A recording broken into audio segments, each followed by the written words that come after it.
Yo, what is going on, people? So, you're watching this, you probably clicked on it maybe because of the title, which is just how I stay consistent with a 2-year-old who still wakes up during the night. And, yeah, I just got done working out. It's a little timestamp. It's like 6:40.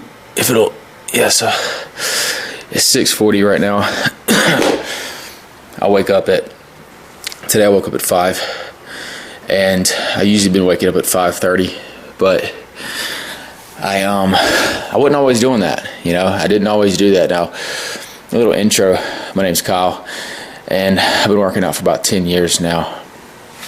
I just finished working out just now. It's Monday, so I hit chest, shoulders, and triceps, but I've been consistently working out for about 10 years now, so this isn't like hitting the gym and doing this whole thing isn't new to me, but obviously juggling a 9 to 5, having a son who's 2 years old who still has yet to sleep through the night once. So think about that. I have got like very to little to not the best sleep over the past 2 years.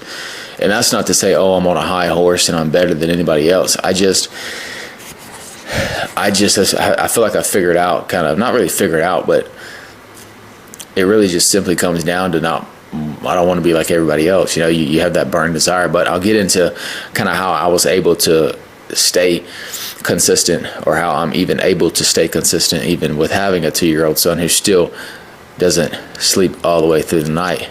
And when I say doesn't sleep through the night, take it like this. So every night of the past 2 years, I've made 3 bottles, and this is probably our fault.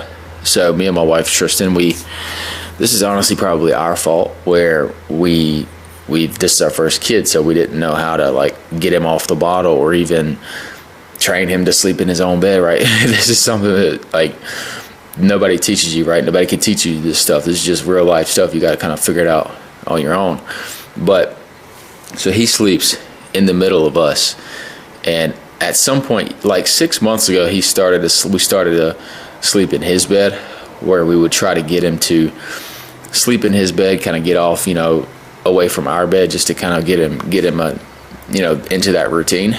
But he's back in our bed for some reason, and he sleeps in the middle of us, and he normally wakes up about probably 3 times a night on average. Now, last night, give or take, I think he only woke up once. And how it works is, what will happen is he'll just start to cry. He'll start to whine. He's 2 years old, so he knows what he wants.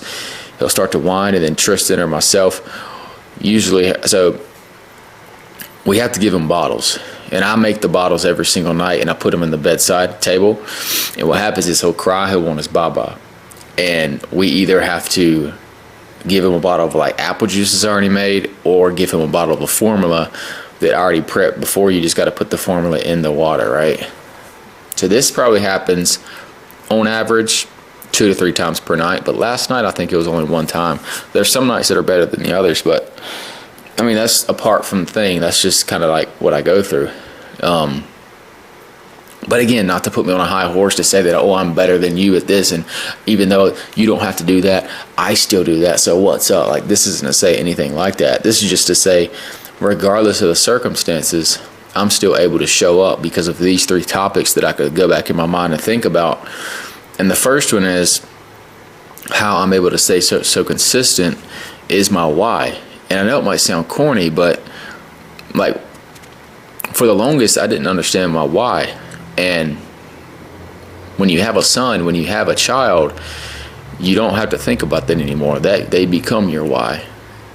And they become your why you do everything. Really, they become why you want to be better, or why you don't want to be this person anymore. So ultimately, your why, if you don't have any kids, if you don't have a family, and also if you don't have your why, if you don't know your why, you could just think about the future family, because you might want to have kids someday, and you might not be able to tap into what that feels like genuinely, because you haven't had it yet.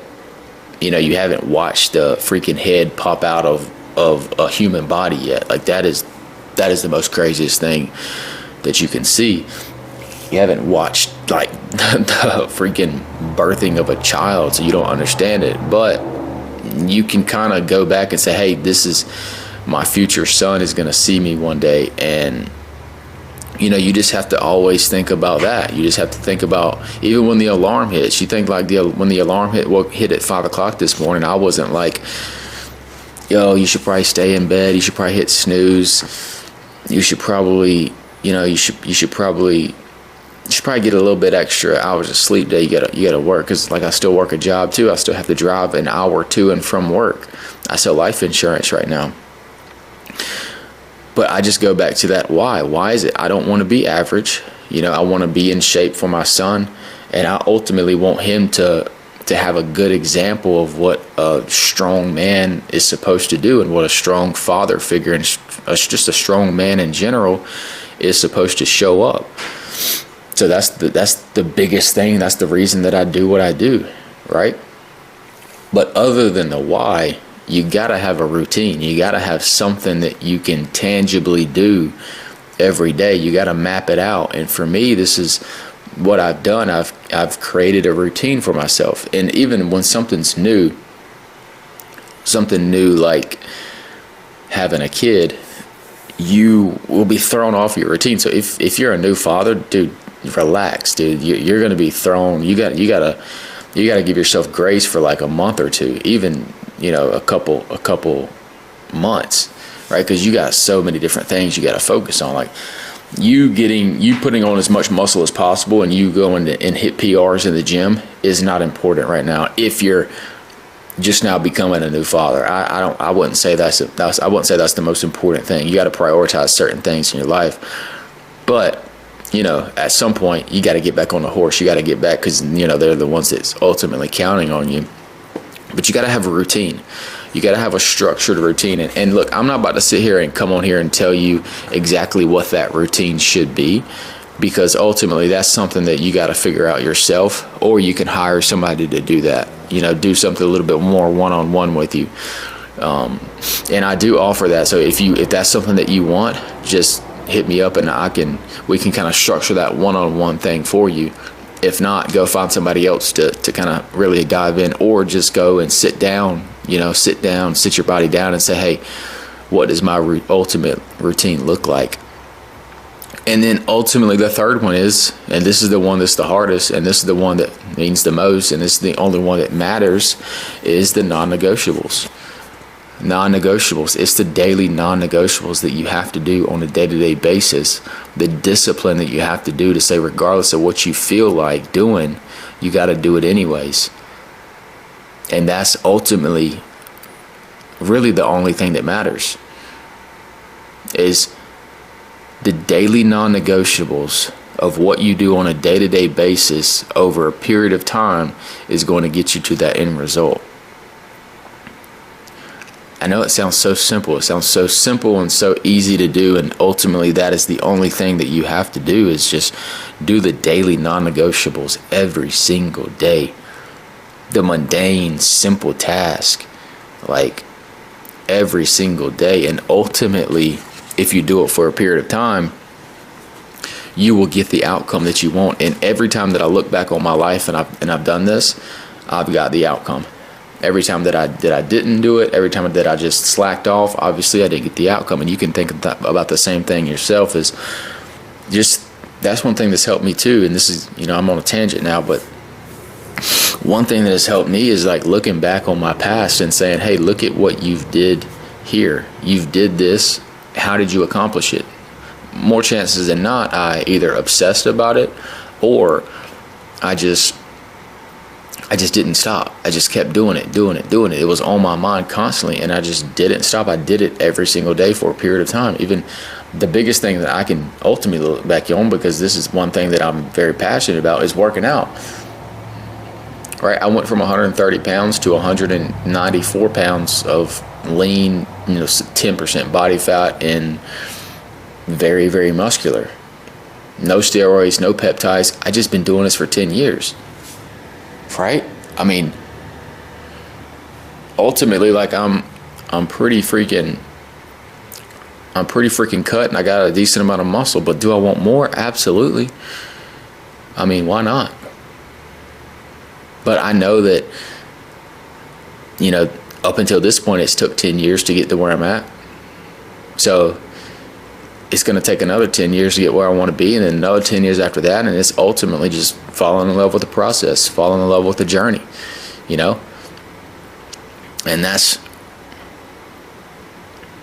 even looking back, watching videos online, it comes down to like, dude, all these people say the same thing. At this point, I'm just watching a video to watch a video. I know what actions I have to take. I know exactly what I need to do. And so at this point, I used to call it masturbation, or information masturbation, where you are just consuming the information and you think that you're putting in the effort by consuming it, but ultimately you're not doing anything. You're tricking your mind to think that you watching the information, or you watching somebody else do what you know that you're supposed to do, you ultimately think that you did that thing, so you get the dopamine from doing it, but really you didn't do anything, and now you're just the same little dweeb of a person that you always have been, because you're living vicariously through someone else, and you're not doing the thing that you're supposed to do yourself, right? That's what I did for the longest, and that's ultimately what it comes down to, is just stop lying to yourself and putting in the work. But that's it. That's the Monday talk, and we just hit chest, shoulders, and triceps. It's Monday. You know, Monday is chest, shoulders, and triceps day. Focused on chest because I'm trying to grow that right now. But that's it, man. Y'all have a good one. Let's go. I gotta find a better outro. That wasn't it, but that's gonna be the video. That's gonna be the Monday video. Like I said, these Monday talks are gonna be something that I do every single Monday, and that is it. I'm gonna think of a subject like I did. I thought of a title, and then I'm gonna come up with some bullet points, and I'll just get better and better at this over a period of time, because if I look back on my life, like I said, this is something that happens. You do it for a period of time, and time will collapse if you continue to do the thing, and then you can look back and say, damn, I've come a long way. So yeah, we've gonna come a long way from this. Let's go. Let's get it.